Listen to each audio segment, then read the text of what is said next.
So here are a few reasons why people say why they don't come to church. Reason number one, I can't come to church until I really get my life together. Church is how I got my life together.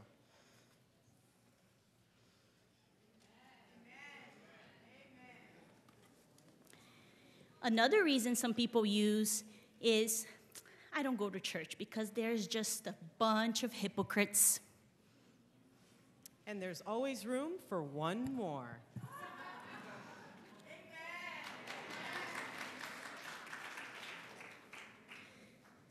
Some people claim that they don't go to church because they say that all they care is about your money. They care about me, not about my money.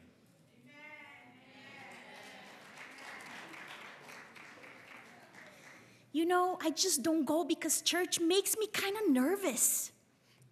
I was so nervous, but then I felt right at home.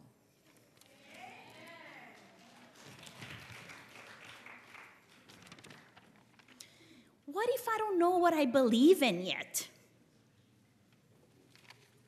But you can still belong.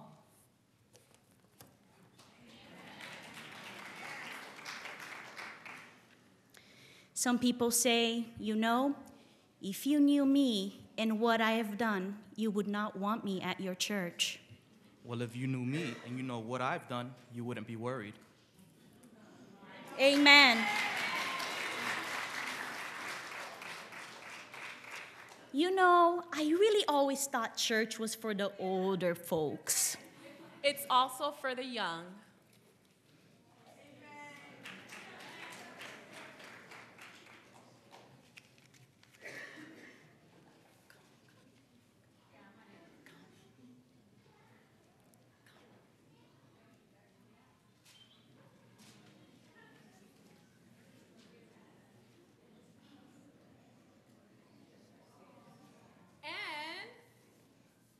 It's for the children. So welcome to church, where nobody is perfect, where beginners are welcome, and where grace is abundant, where forgiveness is offered, and where hope is alive. So welcome to your Father's house. At this time, I would like to invite everybody to stand, and let's give each other a personal and warm welcome.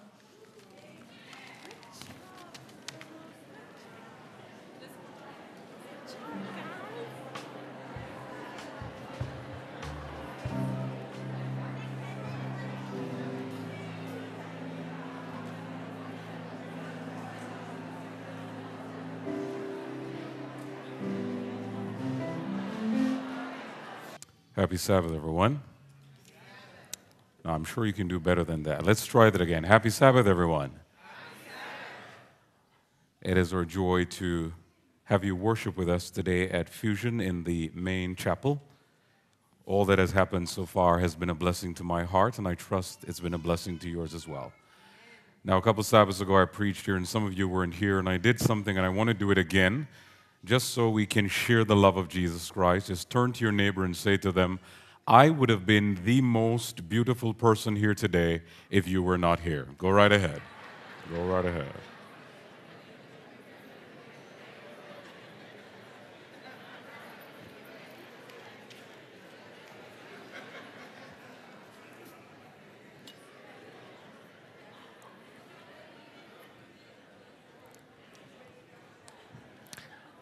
I want to assure you that we're all beautiful in the sight of God. What do you say?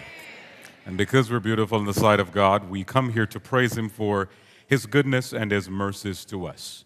Now, this is FuZion Sabbath, and as you're well aware, that is the youth aspect of our church, and we seek to minister to the youth in their entirety, whether it's spiritual, physical, or otherwise.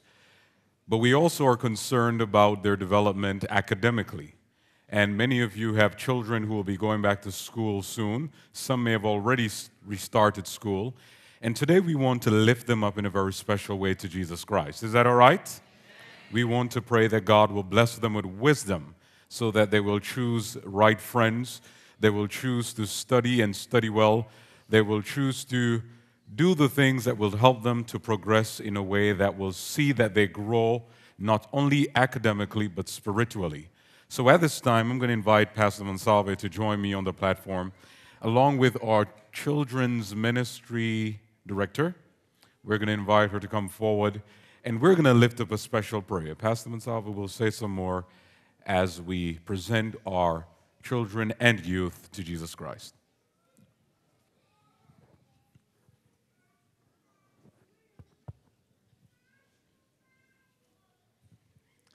Thank you, Pastor March. 1, 2, okay.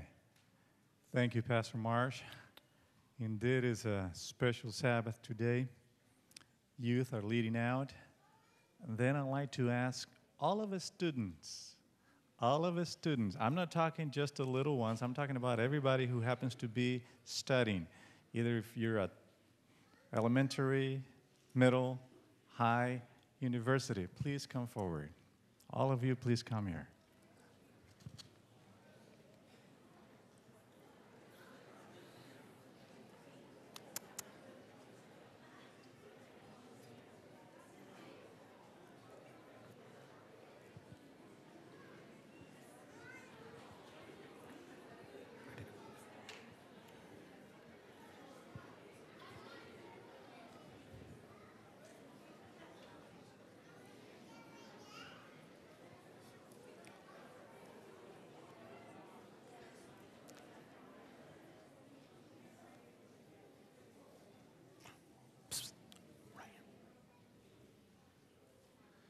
Even if you're 85 and you're pursuing your career, please come forward.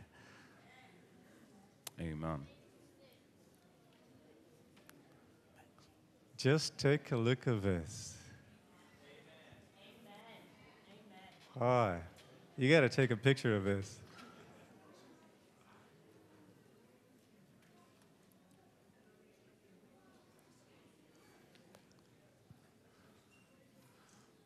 While we still have some people coming, we just say a few words. Miami Temple, it's a church with many talents.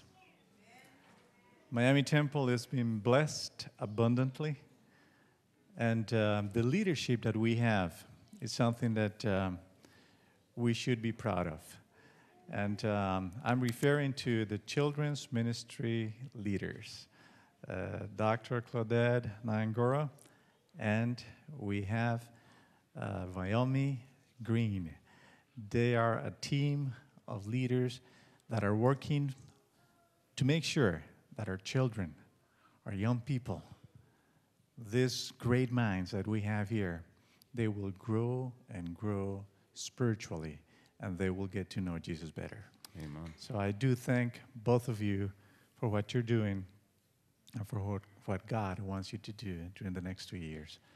I don't think there's going to be enough space for us to kneel, so just the way we are, we're going to have a special prayer.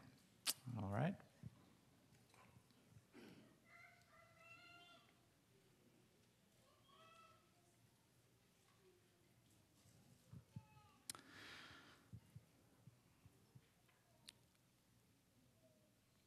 Our gracious Heavenly Father, we understand that you are the source of wisdom.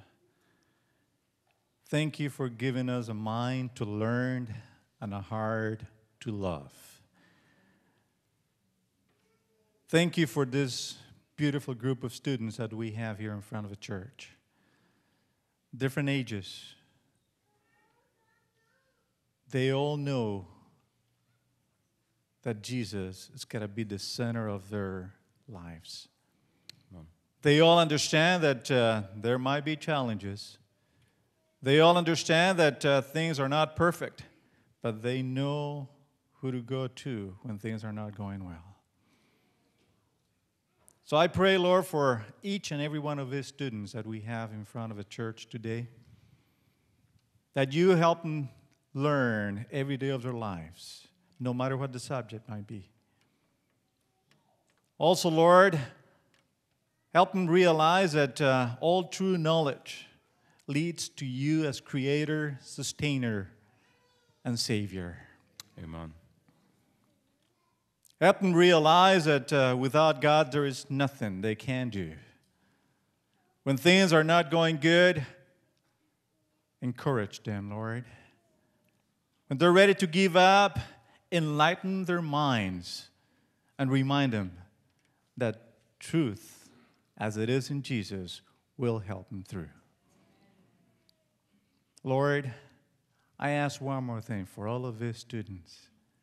And it is that their priority as they study is not just a career, it's not just to get better, but their priority will be to build the kingdom of God on earth so that they will all may enter the kingdom of God in heaven.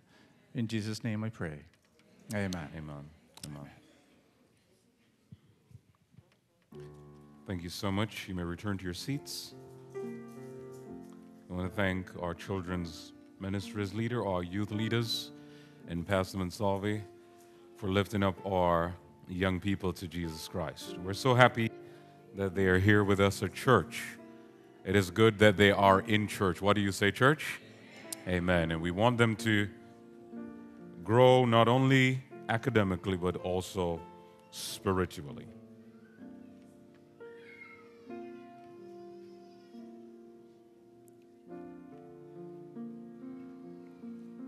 As our young people are returning to their seats, we want to let you know that this Sabbath is a continuation of a series that commenced 2 Sabbaths ago, where our senior pastor, Pastor Cortez, examined the issue of prayer. Last Sabbath, he looked at the issue of prayer and faith. Can you see me now? And the Sabbath before, we looked at the issue, can you hear me now? Where some fundamentals about faith were presented to us and done so in a very effective manner. Today, we are looking at the issue of prayer and transformation. Prayer and transformation. I hope you have your Bibles. Take your Bibles in hand, and we're going to direct our attention to God's Word. Luke chapter 18. Take your Bibles in hand. Let's turn to the book of Luke. Luke chapter 18. And while we're doing that, I just want to give a shout out to the young people and for the great work they're doing. If you believe they're doing a great work, put your hands together for our young people. Amen.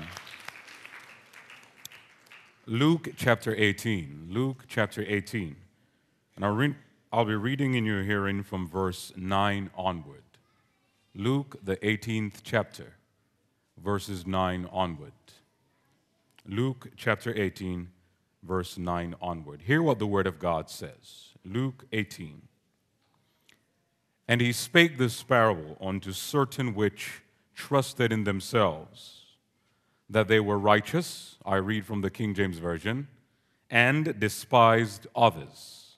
Verse 10 says, 2 men went up into the temple to pray, the one a Pharisee and the other a publican. The Pharisee stood and prayed thus with himself, God, I thank thee that I am not as other men are, extortioners, unjust, adulterers, or even as this publican. I fast twice in the week, and I give tithes of all I possess.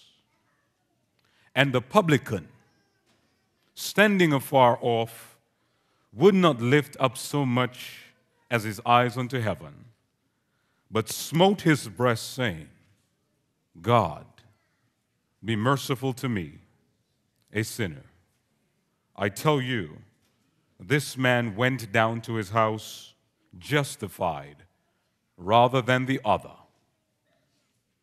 For everyone that exalteth himself shall be abased, and he that humbleth himself shall be exalted.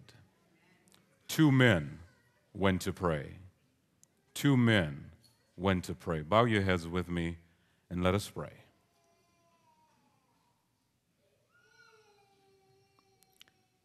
Our Father, thank you so much for this moment in time where we can listen to you. You have promised that your word is not only quick and powerful, but you have said whatever you intend for it to accomplish, your will be done. Speak clearly, speak audibly, and may your word accomplish that which you desire today. And so we ask that you'll bless the reading and readers, the listening and listeners of your holy word. And we have no doubt that we would experience a revival when we have left your house. This is our prayer in the holy and precious name of Jesus. Amen. 2 men went to pray. 2 men went to pray. I want to begin by rehearsing to you some fundamentals that have been brought to our attention over the last 2 weeks. And if you agree, all you have to do is simply say amen. The first fundamental that we have all agreed on is simply this: prayer is power. What do you say? Now, it follows logically that if prayer is power, then more prayer equals what? Prayer is power, and more prayer means more power. Ellen White says something that I like. She says this. She says, prayer is the breath of the soul. And then I can understand why Paul says in 1 Thessalonians 5, verse 17, pray without ceasing, because is there ever a time when you stop breathing and you're still alive? Not really. If breath ceases totally, you're dead. And when you're dead, you're dead. So when we say that prayer is the breath of the soul, it's suggesting rather, not that you'll be praying all the time, but just as how you are not really conscious that you're breathing, but you're breathing, the child of God must be surrounded by an atmosphere of prayer. And so, I can testify, and I'm sure you can testify, of how prayer, which is powerful, has made a difference in my life. I'm sure if I should ask for testimonies of how you prayed and God worked, many of you can say, Pastor, I prayed and God did this. I prayed, God did that. Prayer is power, but I want to share one experience with you where God worked in a mighty way in the life of some of my friends. One day we came to church and a young lady, a very beautiful young lady who was a member of church, went to the doctor during the week, and she had taken ill and went to the doctor. When they went to the doctor, it was determined that a hole was in her heart. As they followed up with this situation, they came to realize that the hole was not getting smaller. On the contrary, it was getting larger and larger. The doctors didn't know what to do. The parents didn't know what to do. But I want to remind you that when physicians and even parents fail you, you still have a God who is more than able. And so the mother said one day, I'll take her to church. And she took her to church. And the elders brought her forward. They lifted her up in faith and prayed for her, believing that God would work in a mighty way. When they prayed for her, the following week she went to the doctor, and to their amazement, the amazement of the doctors, they could not understand, because the doctor said, last week there was a huge hole in your heart. That hole is no longer there. Somebody needs to understand that when God's people pray, believing that God is able, God will do wonderful things for us. And so we want to talk about this issue of prayer. But we want to do that through the lenses of Luke chapter 18, under the caption, 2 men went to pray. 2 men went to pray. This story that is told by Jesus is defined by 4 specific actions that these men took. 2 men who went to pray. Number 1, they went up to pray. Number 2, the Bible tells us, not only went up to pray, but they actually prayed. But before they prayed, they took a certain posture, and then, having prayed, they went back home. So let's talk about this situation. Note firstly that the Bible says in Luke chapter 18, verse 10, 2 men went up to pray. And pause there for a while. The Bible didn't say that they went to church to criticize. Did it say that? The Bible didn't say they went to church to condemn. Did it say that? The Bible didn't say they went to church to inspect the worship service and inspect worshipers. Did it say that? The Bible didn't say that they went there to instigate and insinuate any problems. The Bible says they went to do what? They went to pray. I want to suggest to you this morning for your acceptance that the main reason you come to church is for nothing else but to seek God in prayer. They went not to do anything else but to pray. That's why Jesus says in Luke 19 verse 56 thereabout, or 46 thereabout, that his house is called a house not of worship so much, but a house of prayer. Church of God, our first priority for coming here is to pray. And if that is our first priority, it means that being a house of prayer, Jesus does not want any religious detectives to come to church to determine what is going on, how it's not going on right, and how it can be better. That is not your responsibility, not even my responsibility. We are here to pray to God. Religious detectives often come to church thinking that you all have responsibility to criticize and determine what is going on here. No, the Bible says they went to pray. And by the way, the Bible makes it clear the type of people who went to church. It says one was a Pharisee and one was I was about to say Republican, but it's publican. A Pharisee and a publican. In other words, a saint and a sinner. You need to understand that church is a place for saints and church is a place for sinners. Oh, come on, somebody say amen. And get this. Do you realize that God doesn't stop the devil from coming to church? So if God is not stopping the devil from even coming to church, how dare any one of us seek to try to determine who can come here and who can do what? This is a place for saints and for sinners. Why? Because we all come here standing in the need of prayer. So the Bible says that the sinner and the saint comes to church. But get this also, if it's a place of prayer where we don't come to criticize, we don't come to condemn, you also need to be mindful that as a house of prayer, it's a place where we should be reverent before God. Amen. Now, you don't want to say amen. I'll say it for you. Amen. Amen. When you come to church, you need to understand that you ought to be reverent before God. Let me tell you something. In heaven, when there is church, the Bible tells us that angels with two wings, they fold their faces. With two wings, they cover their feet. And with other two wings, they fly and they cry, holy, holy, holy. And I want to let you know that if angels can come before God how they want, who have never sinned, we should not be presumptuous to think that we can come in God's church and do whatever we want, however we want. Prayer suggests reverence. And so, the Bible makes it clear that they went up to pray. This is a house of prayer. We don't need any detectives. We need people who come here to pray. But then the Bible says not only did they go to pray, the Bible says that they took a certain posture. Read it in the scripture. The Bible says that the Pharisee stood by himself, while the publican stood afar off. In other words, they both were involved in a certain posture. And notice that from this point onward, their actions and activities are distinctly different, because the Pharisee stands by himself while the publican stands afar off. The Bible seems to be suggesting that there are two important things that occur in church when we come to pray, and that pertains to proximity and personal space. What are you talking about, preacher? It is an interesting thing to watch human beings when our proximity and our personal space is impeded on. Let me tell you what I'm talking about.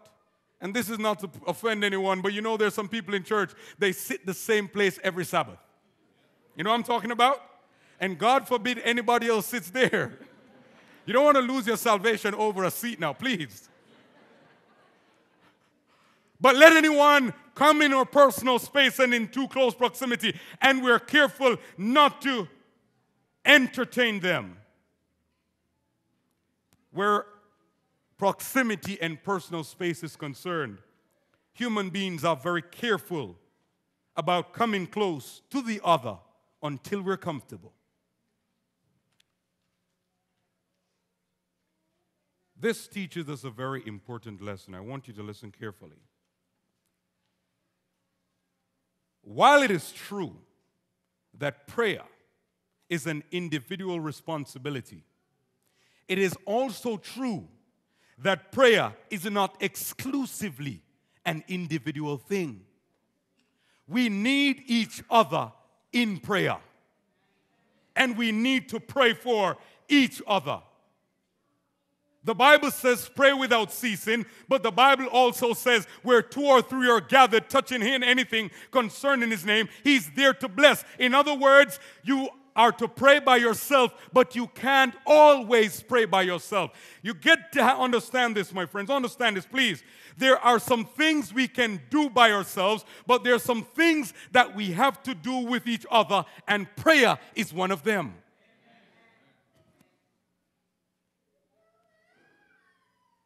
Prayer, therefore, is very important because it's not only an individual thing. It's a corporate thing.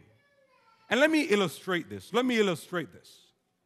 If you're in a relationship, or better yet, if you're married, it's one thing to hug yourself. Am I correct?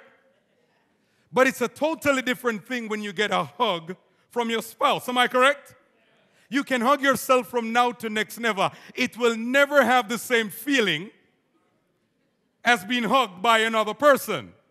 I heard a story about a husband and a wife who were mad at each other, and they went to bed upset. The wife was laying on one side of the bed, her back turned to her husband. The husband was laying on the other side, and his back turned to her, and they both wanted a hug, but nobody wanted to make the first move. And so the wife said, "I wish I had a dog to hug." And the husband said, "Roof, roof."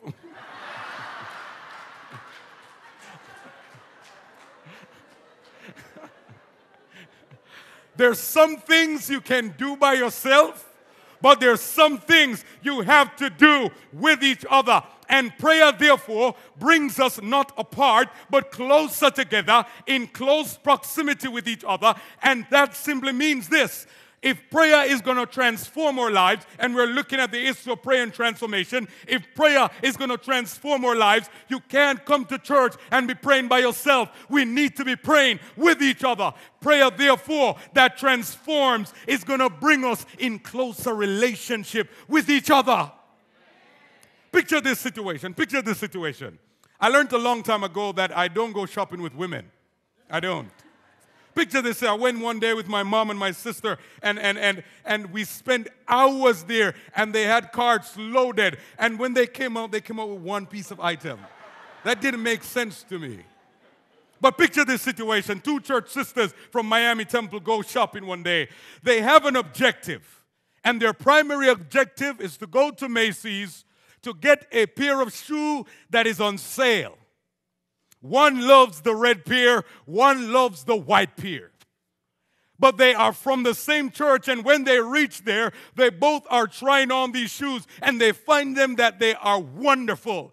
And one looks at the other and says, "You know, I've been waiting for this sale because I want this shoe to wear to church." The other one says, "Likewise." And then the one says, "Which church do you go to?" And she says, "Oh, I go to Miami Temple." She's like, "No way, you do? I go to Miami Temple too. How long have you been going there?" "I've been going there 15 years. How about you?" "I've been going 16. And she said, "But I don't know you, and I've never seen you, and I don't know your name." That would be a travesty. If a shoe has to bring you together when you are prayer.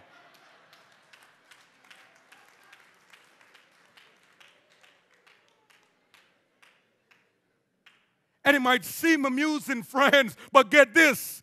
If this is a house of prayer, which we have established. And if we are called together to pray, it means that no way should it be anyone should walk through that door without having a meaningful relationship with somebody in this church. This is a house of prayer. But our posture suggests that we are not being exclusive with our space. We invite others in as we pray together. But then you're going to say to me, preacher, what about the publican? He stood afar off. Well, clearly the publican stood afar off because of an important thing. The Bible says that he stood afar off and he beats his breast, indicating that there is strong emotion. He wouldn't even lift up his head. His posture indicates that his prayer life, should not be devoid of emotions. And I'm going to use that to dovetail in another important point, which we will discover by looking at the prayer of the Pharisee. First, they prayed. This is the house of prayer. Second, they took a certain posture, exclusiveness. But we are saying we need to come together. And now they pray. But we want to examine the prayer of the Pharisee. Look at the prayer of the Pharisee. Look at your Bibles. Look at your Bibles. Hear what the Bible says. Hear what the Bible says. Luke chapter 18. Look at the prayer of the Pharisee. The prayer of the Pharisee praises, God, I thank thee. Let's pause right there. I want to suggest to you that the brother started his prayer on a good note. What do you say? The Bible says he starts by thanking God. Somebody say amen. You see, the prayer starts well and identifies a very important observation. Prayer, my friends, is not simply asking God for things. It's not simply about asking and receiving. Prayer is also about praising God. Oh, come on, church. I just tell you that prayer is about praising God, and you give me a dry amen. Let me try that again. Prayer is about praising God. Put that quote on the screen for me, Norman. Look at this. I want to show you something. Look at this. Ellen White says this, and this is from Testimony Volume 5, page 317 to 318. She says this, shall all our devotional activities consist in asking and receiving?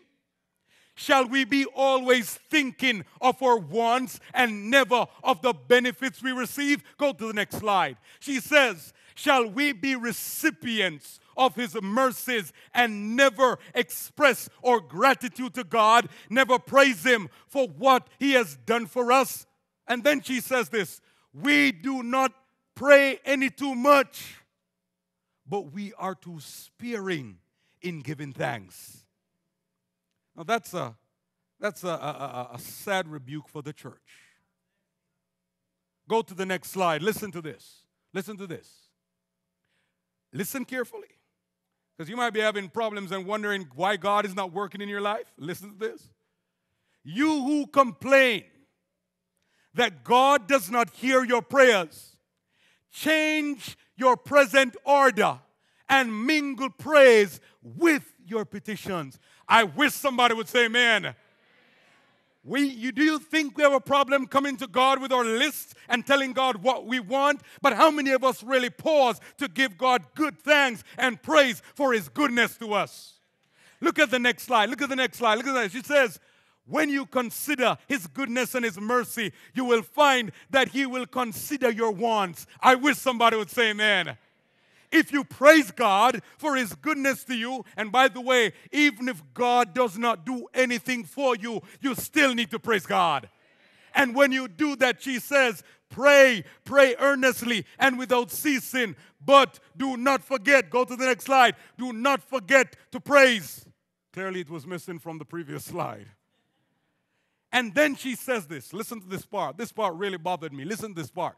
Testimony Volume 5, page 318. Miami Temple, I want you to take careful note of what it says. There is too much formality in our religious services. Why are you all grumbling? I thought somebody would say amen. There is too much formality in our religious services. The Lord would have his ministers who preach the word, energized by his Holy Spirit, continue, And the people who hear should not sit in drowsy indifference or stare vacantly about, making no responses to what is said. The impression that is thus given to the unbeliever is anything but favorable for the religion of Christ. Go to the next slide. For the religion of Christ, these dull, careless, professed Christians are not destitute of ambition and zeal when engaged in worldly business, but things of importance, eternal importance, do not move them deeply.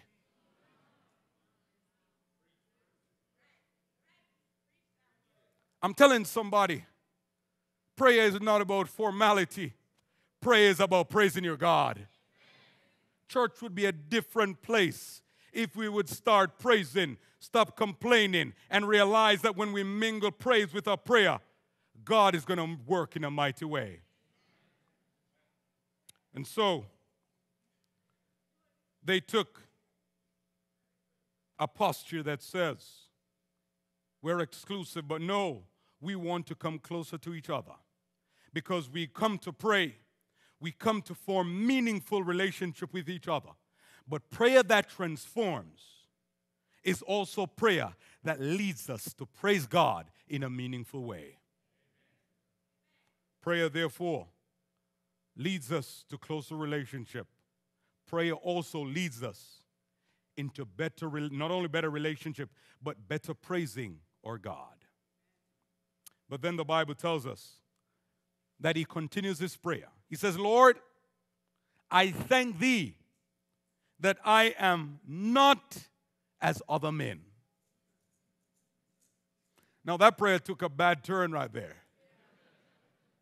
He starts praising, but then he says, Lord, I thank thee that I am not like other men.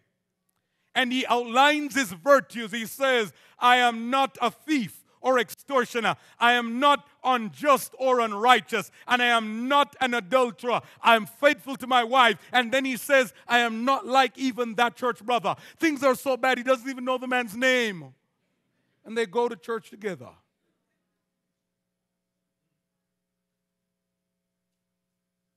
But I've learned something. Do you know that there are people who tell lies in their prayer? Why are you all looking so shocked? There are. There are people who tell lies in their prayer. And I can't fathom that one, because how are you going to come to the God of the universe and tell a lie? But get this. You will tell lies in your prayer when you compare yourself with somebody else. You see, the problem with church is this. We come here, and instead of comparing ourselves with that which is important, or focusing rather on that which is important, that is to pray, we come and we start comparing ourselves with each other. And the interesting thing about comparing ourselves with each other is when we do that, some will look good and some will have to look bad. Oh, I come to church every Wednesday night, but you don't. Oh, I return my tithe faithfully, but you don't. I'm telling you, when we compare ourselves with each other, some will look good and some will look bad. But I got news for you. When we all compare ourselves to Jesus, not one of us are going to look good.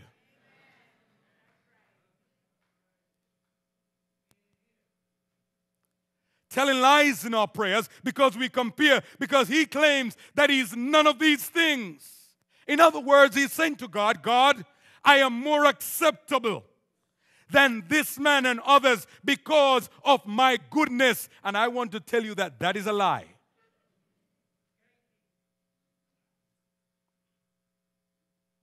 When we compare ourselves with each other, some will look good and some will look bad. And that's the problem with church. Please hear me. We come here to pray, but instead of praying, we come and start comparing ourselves. And self is very interesting, because that's what leads us to compare. Let me tell you about self. Self is of such a nature that it would prefer to be evil thought of than not to be thought of at all. Well, let me break it down for you. Have you ever met some people who they prefer to do something bad to be seen than not to be seen at all? That's what we're talking about. And the thing about it is this: self will only lead to your demise. Because when we compare ourselves to each other, it will only lead to our demise. One day a duck, or two ducks rather, and a frog were playing in a pond. And they played all summer.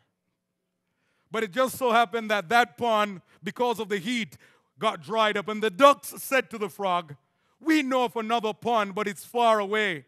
And we're going to fly there. And we're sorry we can't take you."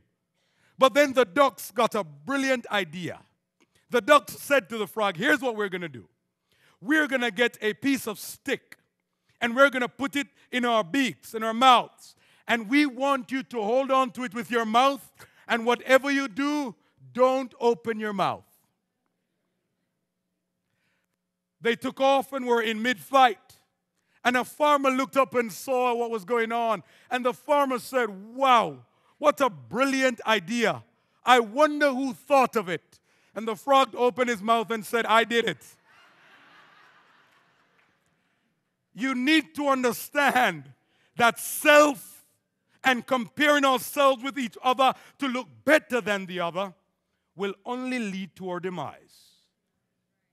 But my friends, if we compare ourselves with Jesus, we will conclude that we are all sinners, whether young or old. All sinners in desperate need of Jesus Christ. But then I want to speak in a very pointed way now to all, but especially my young people, because, you know, at the age of 15, I said, I'm going to leave the church. And I want to go party, I want to go drink, I want to go do all the things that the world has to offer. Well, if you know my parents, that wasn't going to happen. And I look back and I thank God that that never happened, because it is easy when you're in church to listen to others comparing themselves with you and allow that to discourage you and then leave. It's easy for that to happen, because I'm telling you, there are people who come here even today who are watching you, what you're wearing, and may say to you, it's not appropriate, and it might well be, and they will say, look at how I'm dressed. This is how it should be. But listen to me, listen to me, listen to me. Prayer that transforms indicates that you come here to pray and to find meaningful relationship with each other, which is why I'm begging those of us who are growing in grace to be mindful of how we speak of each other. Before you cut me down, pray for me and help me up. Lead to meaningful relationship, but not only meaningful relationship, it leads to praise. When they talk about you, let them talk about you. Just sing, "You can talk about me as much as you please. I'll talk about you down on my knees, and I'm going to praise my God in the process." I'll do that. But not only that, compare yourself with nobody but Jesus, because if you listen to these things, you will leave. But hear me, please hear me.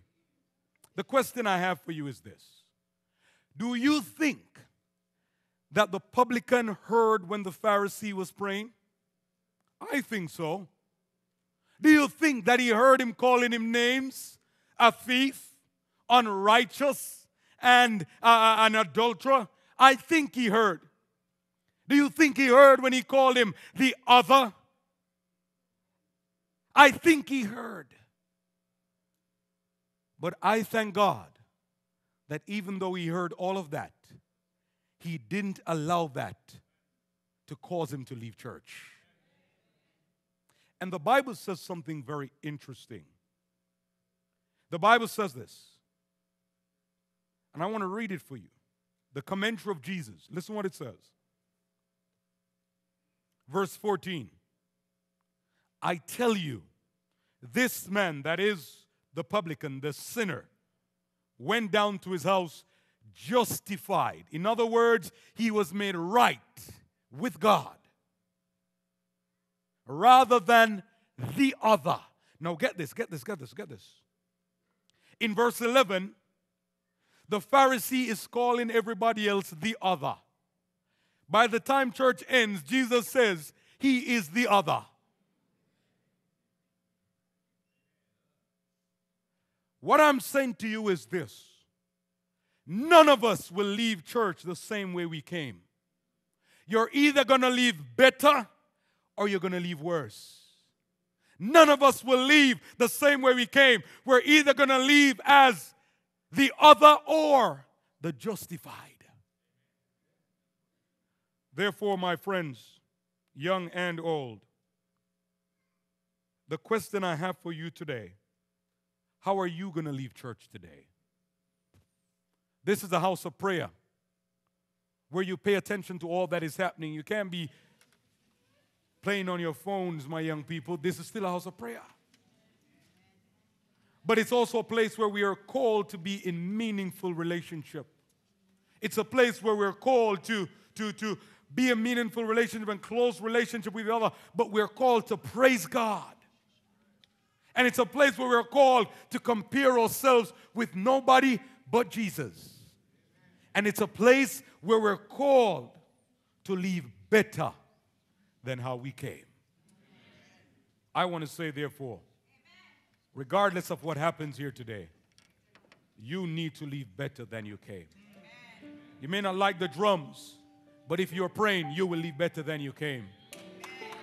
You may not understand why certain things happen the way they do, but you still need to leave church better than you came. You may not look good in the eyes of somebody else, but don't worry about that. Compare yourself with Jesus, and you need to leave better than you came. My question to you, therefore, is this. How are you leaving church today? Are you leaving better than you came? Or are you leaving like the other? Are you leaving church better than you came? Or are you leaving like the other? Prayer, when it transforms our lives, brings us into meaningful relationship. Meaningful praise leads us to compare ourselves only with Jesus and leads us to leave better than we came. Whether you're young or whether you're old. And it leads you to have that trust in God, that God can help you and make you better even when you're the worst. A little girl was lost one day, lost in the woods. Couldn't find her way home. But she remembered that mommy told her, whenever anything goes wrong, you should pray to Jesus Christ. And so she knelt down and she started praying and she said, A, B, C, D, E, E, F, G, H, I, J, K, L, M, N, O, P, Q, R, S, T, U, V, W, X, Y, and Z. And she said, amen. When she opened her eyes, she noticed a farmer standing close by. And the farmer said to her, little girl, what were you doing? And she said, I was praying. Because mommy says when I'm in trouble, I should see God in prayer. And the farmer said, no, you weren't praying. You were saying your ABCs. And the little girl retorted and said, well, all I know is my ABC. And I figure that if I say my ABC, Jesus will take the letters and make the right words and will answer my prayer. And then the farmer said, but he hasn't answered your prayer. And she said, yes, he did. He sent you, and you're going to take me home. When our lives are transformed by prayer, friends, just as how you rejoiced in what that little girl did a while ago, we will rejoice. We will have meaningful relationships. We will compare ourselves to nobody but Jesus. And we will leave better than we came.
my friends,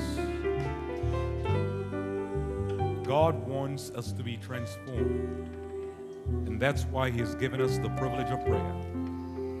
I want to pray for somebody, young, old. You may be saying, Lord, I want to experience your transformative power in my life so that I will know that I need to compare myself only with you, that I will leave better than I came, that I will praise you meaningfully, and that I'll be brought in closer relationship with someone. If that's you, won't you raise your hand?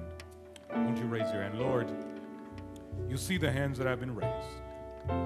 Please forgive us where we have failed and help us now to experience your transformation so that we will leave better than we came, and that ultimately, when you come, we all will be saved in your kingdom. Forgive us and save us. Bless us and keep us is our prayer. In the holy and precious name of Jesus, let God's people say. Sing with us, call us. The prayer cards, before we sing, that you have in your hands, if you so desire, you can deposit them in the boxes that are in the foyer, and we will lift these up to you, to God for you in prayer. Thank you. Call me. Call me. Guide me. Fill me. Walk beside me. I give my life to the potter's hand. Call me, and you guide me, lead me, walk beside me. I give my life to the potter's hand.